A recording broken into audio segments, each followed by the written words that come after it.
Hello again, everybody. Welcome to do actually how to measure a fuel pump relay. Now, this is the schematic for it. As you can see over here, first we need to trigger this part of it. This part of it comes from the computer. The computer gives it 12 volts. Follow this line. Now, the other side of it goes to a ground through a black wire. First we have to trigger this from the computer to start the fuel pump running.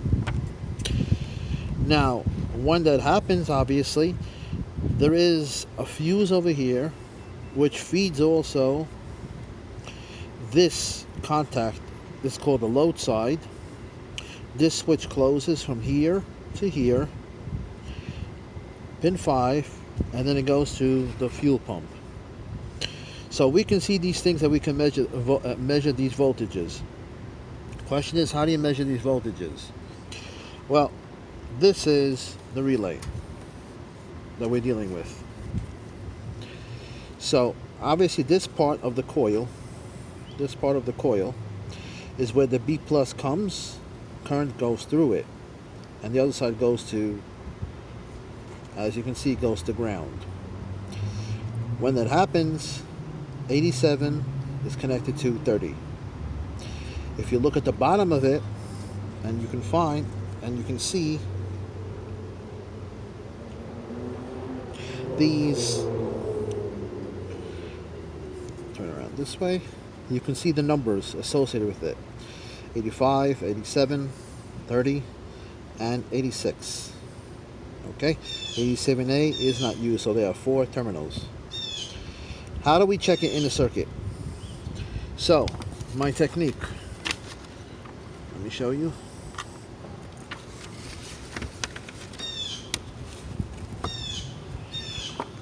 And I'll set everything up. Okay. Hopefully you could see things. Hopefully you could see this. Now, there is a relay in here. The same relay that I just showed you. I can't get to those terminals. So what I did was I put leads. Those leads correspond to each terminal. In order to make it easier for me to understand which was 87 and 30 that I needed in this one, I put resistors in the leads and the terminals. So in other words, this would be 30, this would be 87. So I know those two have to do with the load side. The other one are the control side. Now, this is a running vehicle, so the vehicle is operating correctly. Fuel pump does not have a problem. That means the alternator is working. If the alternator is working, I'm not going to see 12 volts. I'm going to see 14 volts. Doesn't make a difference to the schematic. Which point do you go to in the schematic to figure out if the relay is working? Let's look at it.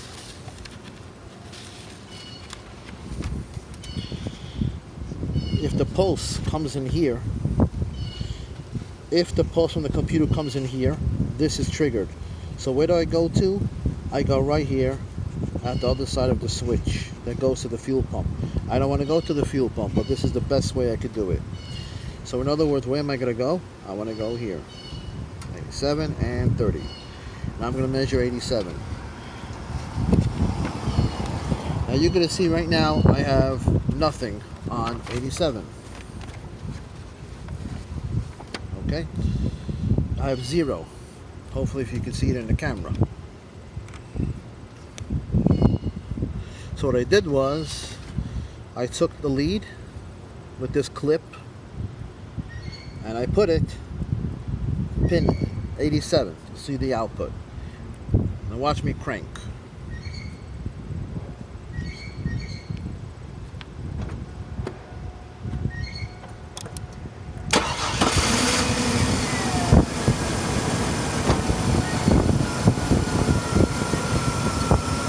Now, how much am I measuring? I'm measuring 14 volts, not 12 volts because the alternator is working. This is a car that's working, and I'm giving you an example of how it should be. So at the output, I'm measuring 14 volts right with the relay in the circuit. Where is this over here? This is right out here, going to the fuel pump. So the fact that the switch is working tells me the switch is flipped from here to here. And it also tells me that the pulse from the computer came in, triggered this side of it to ground.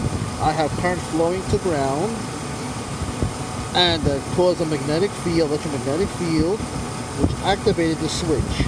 So right now I'm at the output. That means the relay is working. You do not take the relay out of the circuit. You keep it in the circuit. That's why I put leads to it, to the terminals. You do not need resistors, but just to differentiate between one side to the other side to make it easier to the viewers, I put resistors here and I put regular wires here going down to the terminals. Let's go to the other sides.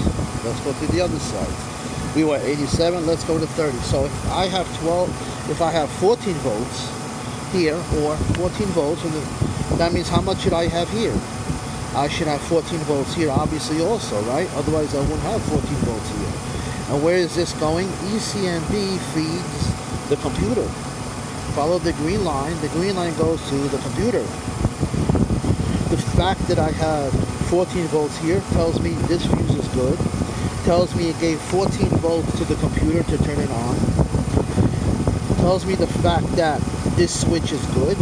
Tells me the fact that this side of it got the computer triggering this in one shot. So I just showed you in one shot. I got 14 volts. Hopefully, I know my first time with a tripod, it's a little off probably, but I'll get used to it and I'll practice. But as you can see, I've been telling you all along, I go right here and I know all of this is working. Fuse is working.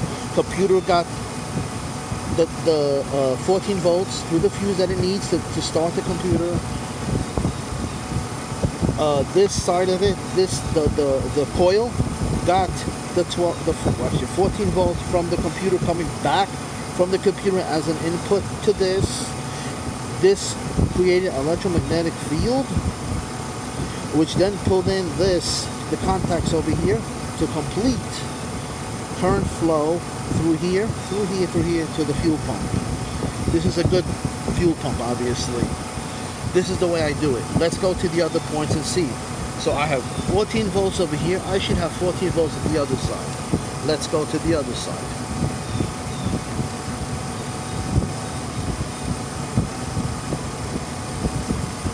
How much do I have at the other side? Hopefully you can see it. 14 volts. 14 volts at the other side. See? In circuit.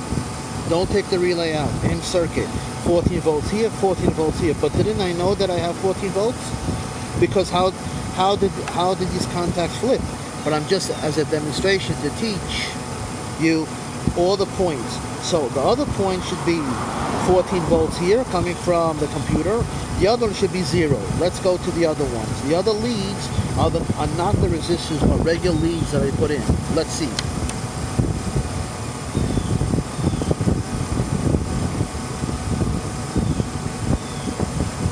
That's the other lead. Guess what that is? Okay? That's coming in from the computer to trigger that coil. So this one was 14 volts. 14 volts standard, right? And this is 13.60, if you can see it, 13.69 volts. A big drop from 14.08 volts, right? Right? Well, the computer used some voltage also, right? So the voltage went in. It's going in as 13.69. This should be 0, shouldn't it? If this is a good ground. Let's see.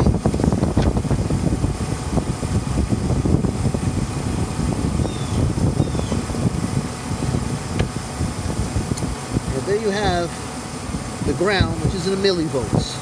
Okay? 0 volts, close to it, right? So, what did this teach us? How to troubleshoot I'm going to do another video. I'm going to put bugs in it. You're going to troubleshoot. But I just wanted to give you a demonstration of how a good one works. You have to learn first how a good one works.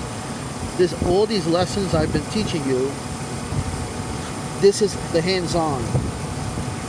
The first place that I always told you in every video was, let me go out here. And you are probably asking, how can I go to the relay? I'll take out the relay, right? Or I'll put a power probe and I'll give 12 volts to it, or I'll give a ground. Nonsense. No power probe needed. That's nonsense. No take out the relay. That's nonsense. You leave everything in the circuit, and I just proved it to you. So if you want to see what I'm talking about, hopefully the camera will catch it. Like I said, my first time with this. Let me instruct you. These are the load side. You see the resistors I put across? Those are going to the fuel pump. Those are the ones you have to measure to make sure the relay has triggered. The other side, which is just regular wires that I used, hopefully you can see that. That is just called the coil side, the coil side, the control side. This is what you do. You take the relay out, you put leads inside. You see, you put leads inside there on the terminal, then you put the relay in there, in the circuit. Do not take the relay out. I've seen many people take the relay out. The power probe, that's not troubleshooting electronics, I'm sorry. You know, you got to do it with the circuit, with the component in the circuit. Anyway, I hope this was helpful. I'm sorry for the photography. Like I said, my first time.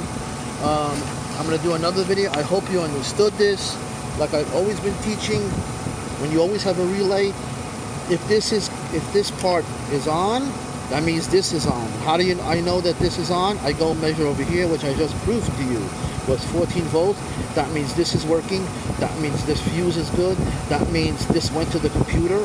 That means that the computer gave back a signal which was 13 volts, a little less, triggered this and this. That's how you go about troubleshooting. And then hopefully I'm going to make another video. And like I said, it gets very complex because my ideology, my troubleshooting is on a pretty high level. Hopefully you'll understand it, because it's going to get more and more complex as we do hands-on. If you're a little lost, you have to try to learn the technique that I have. But this is the correct technique. This tells you the computer, the signal. This tells you that the relay is on at one shot. Thanks for watching. See you in the next video.